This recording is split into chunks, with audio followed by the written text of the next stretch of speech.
ಎಲ್ಲ ಸಿಗರೇಟ್ ಹೊಡಿಯೋರಿಗೆ ಒಂದು ಕೈ ಸುದ್ದಿ ಕೇಳಿ ಗುರು, ಏನಂತ ಹೇಳ್ತೀನಿ. 18 ರೂಪಾಯಿ ಇರೋ ಕಿಂಗ್ಸ್ ಇವಾಗ 72 ರೂಪಾಯಿ ಹೋಗುತ್ತೆ. ಏನಂದ್ರೆ ಹೊಸ ರೂಲು. ಸೆಂಟ್ರಲ್ ಎಕ್ಸೈಸ್ ಡಿಪಾರ್ಟ್ಮೆಂಟ್ ಇವಾಗ ನಮ್ಮ ಫೈನಾನ್ಸ್ ಮಿನಿಸ್ಟರ್ ಆಗಿರೋರು ಡಿಸೆಂಬರ್ 2025 ಅಲ್ಲಿ ಮಾಡಿರೋದು ಹೊಸ ರೂಲು. ಅಪ್ ಟು 400% ಇನ್ಕ್ರೀಸ್ ಆಗುತ್ತೆ ಇದು.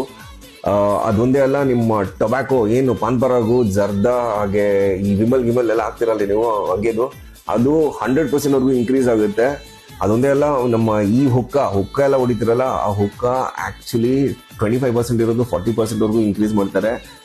ಏನಕ್ಕೆ ಹೊಸ ರೂಲ್ ಪಾಸ್ ಮಾಡಿದ್ರು ಅಂದ್ರೆ, ನಮ್ಮ WHO ಅಂದ್ರೆ ವರ್ಲ್ಡ್ ಹೆಲ್ತ್ ಆರ್ಗನೈಸೇಷನ್ ಟೊಬ್ಯಾಕೋ ಇಂದ ಡೆತ್ ರೇಟ್ ಜಾಸ್ತಿ ಆಗಿರೋದನ್ನ ಕಮ್ಮಿ ಮಾಡೋಕ್ಕೋಸ್ಕರ ಏನ್ ಮಾಡಿದ್ದಾರೆ, ಬರೆ ಹಾಕ್ಬೇಕನ್ಬಿಟ್ಟು ಪ್ರೈಸಸ್ ಎಲ್ಲ ಇನ್ಕ್ರೀಸ್ ಮಾಡಿದ್ದಾರೆ. ನಿಮ್ಗೇನ್ ಅನ್ಸುತ್ತೆ ಹೊಸ ಈ ರೂಲ್ ಅಪ್ಲೈ ಮಾಡೋದು ಸೂಪರ್ ಇಲ್ವಾ ಅನ್ಬಿಟ್ಟು ನನಗೆ ಕಾಮೆಂಟ್ ಅಲ್ಲಿ ತಿಳಿಸಿ. ಆಮೇಲೆ ಇದ್ರ ಬಗ್ಗೆ ಎಲ್ಲ ಕಂಪ್ಲೀಟ್ ಡೀಟೇಲ್ಸ್ ಡಿಸ್ಕ್ರಿಪ್ಷನ್ ಅಲ್ಲಿ ಬಿಟ್ಟಿರ್ತೀನಿ, ಒಂದ್ಸಲ ಡಿಸ್ಕ್ರಿಪ್ಷನ್ ಹಾಕ್ತೀನಿ, ಓದಿ ಒಂದ್ಸಲ. Thank you.